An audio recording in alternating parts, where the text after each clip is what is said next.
You found out about Sorcery Contested Realm. Want to play the game, but don't know how.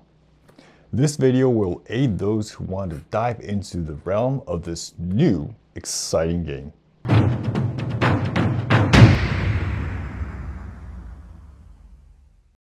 Hey everyone, how's it going? This is Hank from Wizard's Den, and welcome to the first episode of a 4-part series, How to Play Sorcery Contested Realm. In this first episode, I'll be giving an overview on how to play Sorcery based on the most recent rules as of January 1st, 2024. I will skim over the very basics just enough for you to get your first game started. To be clear, this episode will not cover everything. Sorcery is a complex game, and covering everything in a single episode is just impossible.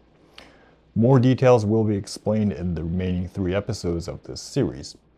This video will be sectioned by these chapters. So without further ado, let's get started. Sorcery is a tactical trading card game that you play like a chess. You place cards on grids and move them around strategically to beat your opponent. You place sites that allows you to get resources. You place and move around your minions, which are your allies, to deal damage to your opponent. You cast magic, auras, and artifacts to aid your strategic agenda. The endgame is literally trying to checkmate your opponent, positioning every piece you own to give him the final death blow. The win condition of this game is this: to deal more than 1 damage after reducing your opponent's life to 0. This final damage that would finish the game is called the death blow, and the condition where a player's life is at 0 is called the death's door. Both you and your opponent starts at 20 life, and you will have to put him to death's door first before giving him the final death blow. So what's special about this 2-step process?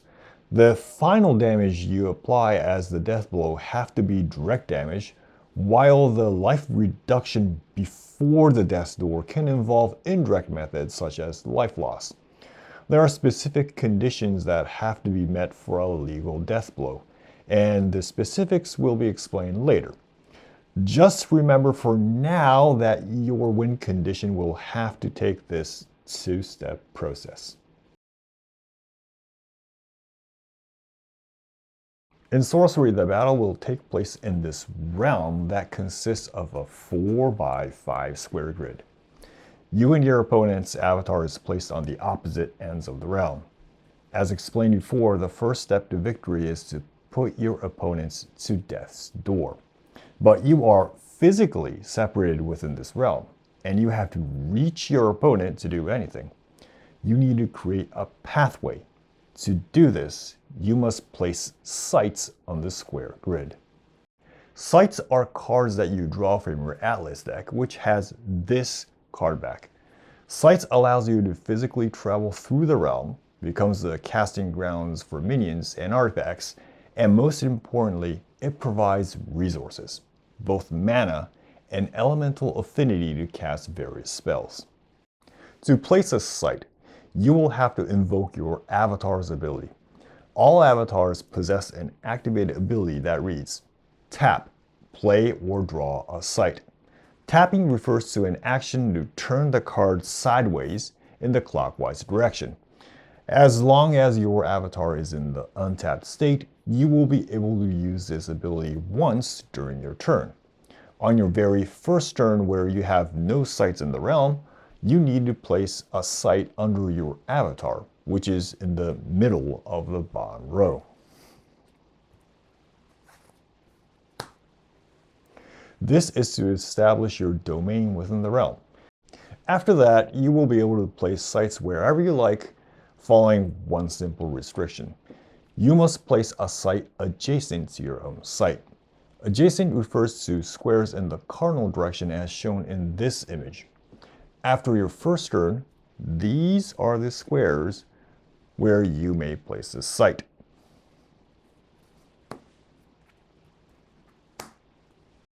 Also, only one site is allowed to be placed on a single square. You must claim your territory before your enemy does. As explained before, sites generate mana and elemental affinity, which are the resources required to cast various spells. Spells are cards that you can draw from the spellbook deck, which has this card back. All sites generate 1 mana, and the amount of elemental affinity it produces is written in the bottom right corner. There are 4 elements in sorcery: fire, air, water, and earth. All spells, excluding artifacts, belongs to one of these elements. Let's look at some of the spells to learn about the required cost for casting. The required mana cost is written in the top left corner of the card with a number. The required elemental threshold is written beside that number. For example, this raw dromedary requires 1 mana and 1 fire threshold. This minor explosion requires 3 mana and 2 fire thresholds. Now, how do you determine if you have enough resources from the sites you own? Consider a condition where you have 2 red deserts, 1 cornerstone, and 1 standing stones. In total, it would generate 4 mana and 2 fire affinities. It is possible to cast both Raw Dromedary and Minor Explosion, as these spells do not exceed the total mana cost and the maximum number of elemental affinities. A very important point to note is that elemental affinities are not consumed like mana. Regardless of what spells you cast, elemental affinities are never lost and always persist in the realm as long as your sites exist. Now, if we take away a cornerstone, there would only be 3 mana available. We would now only be able to cast one of the spells, as now we don't have enough mana to cast both, even though we have the required elemental affinities. In a different situation, if we take away the red desert instead of a cornerstone, we would only be able to cast the raw dromedary, as now we cannot meet the 2 fire elemental threshold requirement for minor explosion.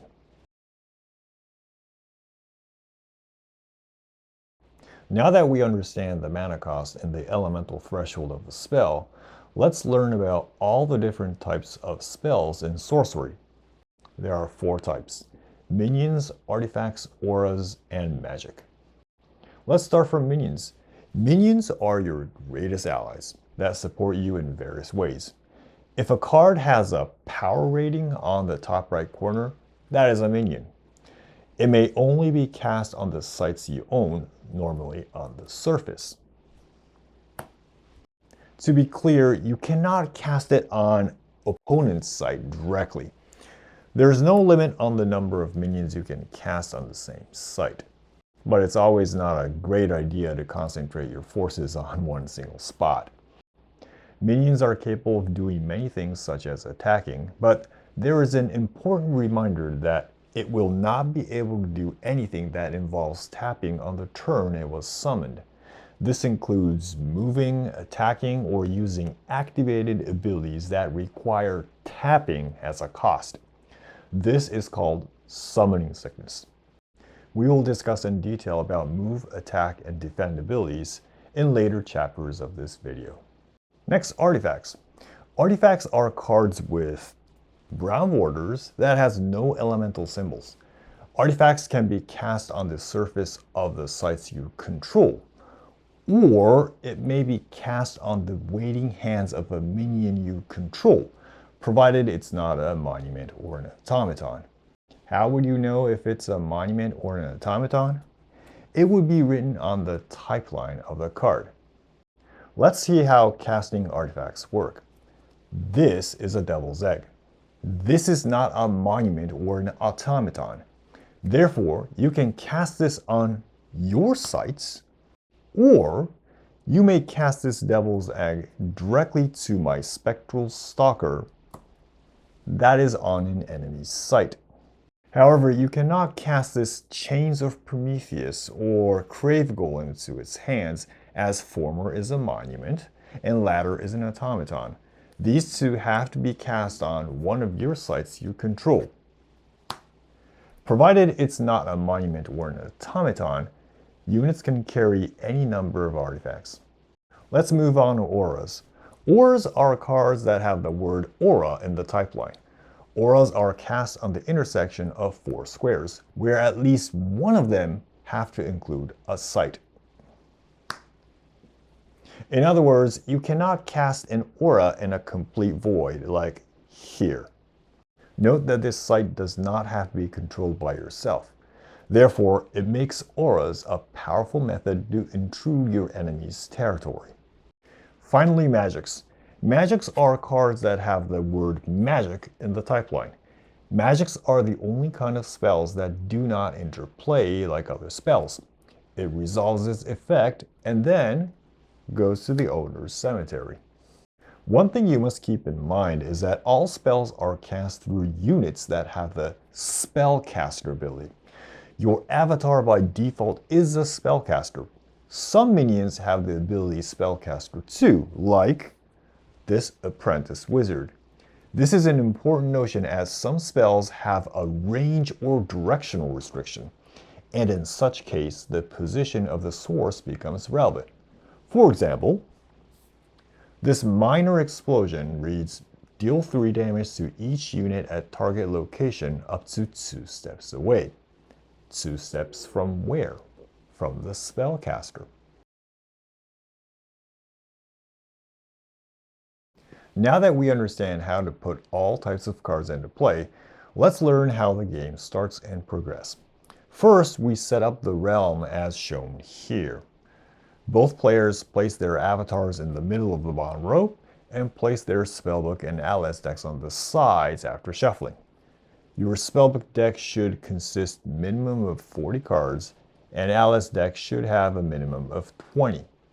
Depending on the rarity of the card, there is a limit on the number of same copies of a card you can have in each deck. 4 for ordinaries, 3 for exceptionals, 2 for elites, and 1 for unique. Decide which player goes first and draw the starting hand of 3 atlas and 3 spellbook cards.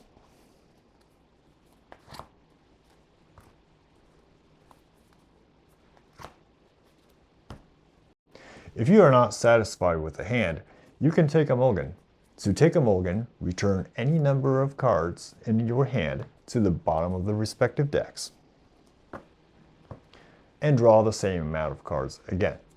You may take a mulligan only once. Now we will go over the turn structure. A turn consists of 3 separate phases: a start phase, a main phase, and an end phase. On the start phase, any triggered ability that happens at the start of the turn triggers. Then you will untap any tapped cards. This is also the timing when all your sites generate mana. After untapping, you will draw a card from either one of the decks of your choice. One note is that if you are the first player to take a turn, you skip the first draw in your first turn. Next, you will go into the main phase. In the main phase, you can cast a spell, activate an ability, move units, attack, and interact with artifacts. You may do any number of these activities in any order as much as your resources allows you to do so. After you are at a state where you cannot perform any more actions, you proceed to the end phase. Any ability that triggers at the end of turn triggers first, and then you will remove all damage from the minions. Any ability that lasts for your turn officially ends now, and the turn passes to your opponent.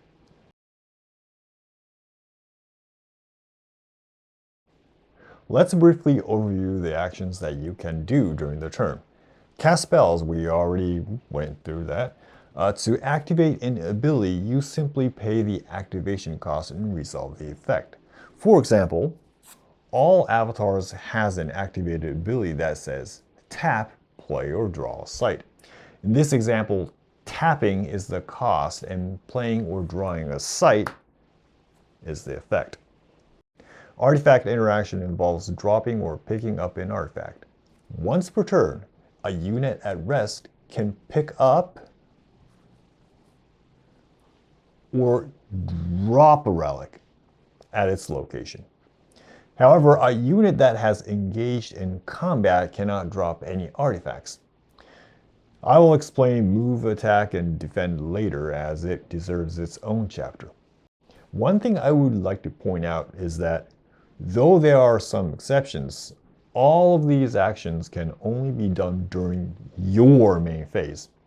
Unlike some other games, sorcery limits your abilities and spells to be used on your turn only.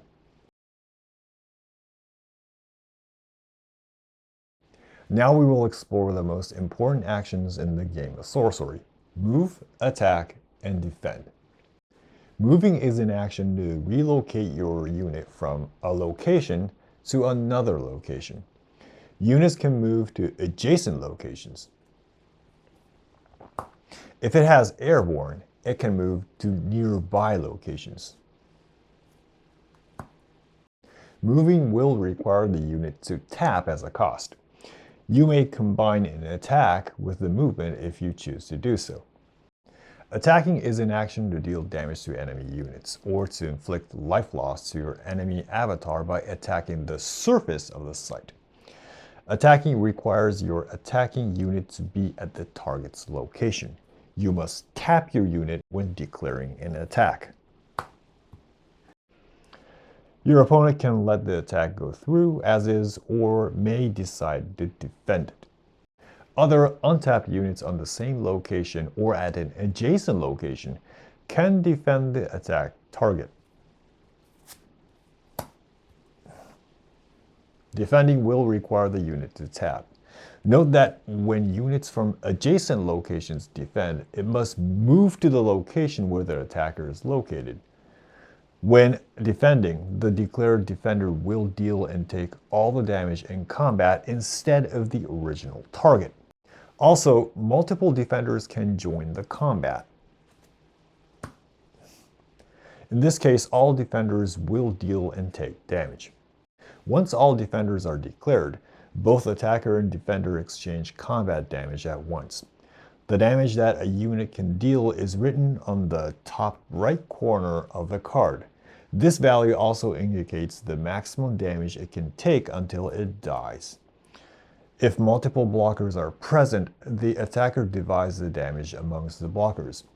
If a minion takes damage, that damage remains until end of turn. If an avatar takes damage, the damage will persist throughout the game and be marked on the life counter as reduced life. When a site is attacked, the controller of the site will lose life equal to the power of the attacker.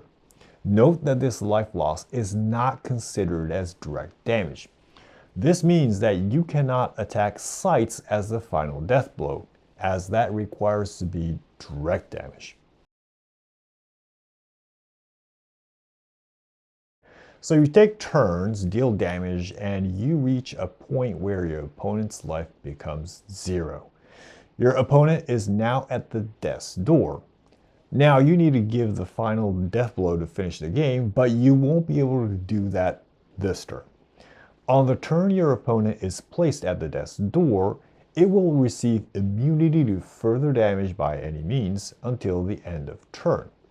Only after this turn ends, it will lose its immunity and will be able to receive direct damage again. Any direct damage given after this short period of immunity is called the death blow. You will need to give this death blow to your opponent while it tries to run for its safety and try to beat you before being killed. Victory is given to the one who gives the death blow to the opponent first. This was the overview on how to play Sorcery Contested Realm. As I explained in the beginning, this is just an overview. I didn't cover all the details of the game in this video. I will be covering other details in the following episodes, so please watch those to fully understand the game of sorcery. If you like this video, please give it a thumbs up and subscribe to the channel for future episodes regarding sorcery. Thanks for watching, and until next time, have a great game.